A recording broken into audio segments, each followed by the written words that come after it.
My fantastic fairy tale collection presents Puss in Boots. There was once a poor miller's son who owned nothing besides his cat. One day, to the boy's surprise, the cat spoke to him. "Master, if you give me a pair of boots, I promise to turn you into a prince," said the cat. So the boy did as his cat asked. First, the cat caught some rabbits for the king.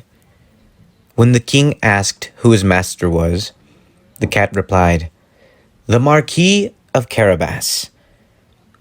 The cat knew his master was really the miller's son, but he wanted to impress the king.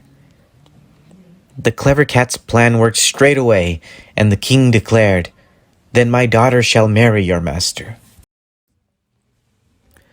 Now that the king believed the miller's son was the Marquis of Carabas, he wanted to meet him at once. Meanwhile, the clever cat ran home. "Master, you must stand in the river without any clothes on," he said.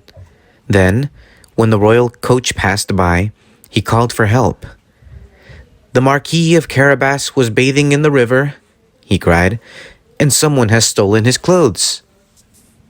Thinking the unclothed miller's son was indeed the Marquis of Carabas, the king dressed him in fine clothes.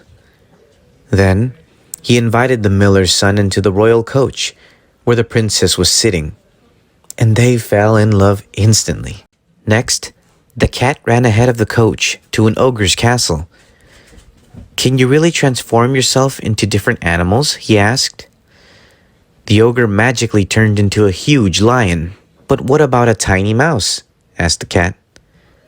The ogre did just as he was challenged, but was quickly gobbled up by the cat. When the king arrived, he thought he was at the Marquis of Carabas's castle, so he offered the miller's son his daughter's hand in marriage.